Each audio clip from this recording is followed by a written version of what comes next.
लड़के ने अपनी सारी बचत से 10 डिब्बे समुद्री शैवाल के खरीदे, लेकिन जब उसने उसे तेल में तला तो उसका स्वाद कड़वा और तीखा निकला।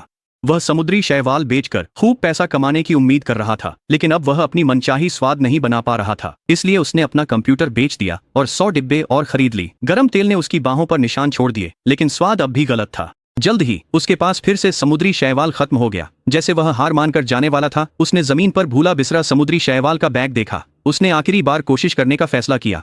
तलने के बाद उसने देखा कि यह समुद्री शैवाल कुछ अलग था। उसने जल्दी से एक कौर लिया। करारी बनावट और सही स्वाद ने उसके चेहरे पर मुस्कान ला दी।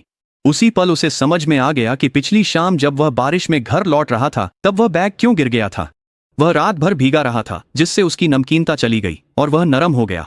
यही था अच्छे समुद्री शैवाल का राज। उसने तुरंत उसकी पैकिंग और बिक्री शुरू कर दी। समुद्री शैवाल बहुत लोकप्रिय हो गया, लेकिन जब उसने मुनाफा गिना तो वह निराश हो गया। मौजूदा मुनाफे के साथ वह साल में केवल 1 मिलियन ही कमा सकता था, जबकि उसके पिता दिवालिया हो चुके थे और 40 मिलियन का कर्ज था। उसे पैसे कमाने का कोई बेहतर तरीका ढूंढना था। एक दिन लड़के ने देखा कि उसके घर से सिर्फ एक सड़क दूर 3 सुविधा स्टोर हैं। अगर वह अपने समुद्री शैवाल उन दुकानों में बेच सके तो वह और भी ज्यादा कमा सकता था। अगले दिन वह एक बड़ी सुविधा स्टोर चेन के मुख्यालय गया ताकि मार्केट मैनेजर से मिल सके, लेकिन मैनेजर ने उसका सैंपल चखने से भी इनकार कर दिया।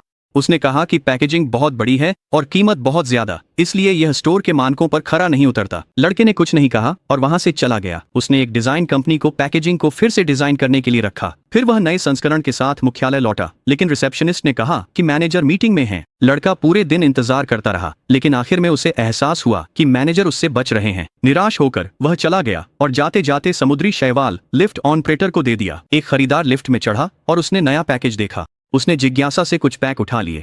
ऑफिस लौटते समय उसने एक पैक खोला और खाने लगा। स्वाद इतना अच्छा था कि उसने अपनी उंगलियां तक चाट लीं। फिर उसने समुद्री शैवाल अपने सहकर्मियों और यहां तक कि मैनेजर के साथ भी बांटा। इसी तरह लड़के को कंपनी में वापस बुलाया गया। मैनेजर ने फैसला किया कि समुद्री शैवाल को देश भर के 72,000 कन्वीनियंस स्टोर्स में रखा जाएगा, लेकिन एक शर्त थी, फैक्ट्री को स्वच्छता मानकों पर खरा उतरना होगा। ये बात लड़के को परेशान कर गई। उसके पास फैक्ट्री नहीं थी, इसलिए उसने अपनी कार बेच दी। शहर के बाहरी इलाके में एक फैक्ट्री किराए पर ली और जल्दी से उसकी मरम्मत करवाई। उसने मजदूर भी रखे, लेकिन निरीक्षण के दौरान मैनेजर ने देखा कि वर्कशॉप में लाइट्स नहीं थीं, नाली खुली हुई थी और मजदूरों ने दस्ताने नहीं पहने थे। मैनेजर ने लड़के को सब कुछ ठीक करने के लिए 3 दिन का समय दिया। लड़के ने सारी सलाह मानी और हर समस्या को ठीक करने कड़ी मेहनत की। आखिरकार निरीक्षण रिपोर्ट आ गई। वह धूप में खड़ा उत्साहित होकर कागज पढ़ रहा था। उसमें लिखा था कि वह पास हो गया है।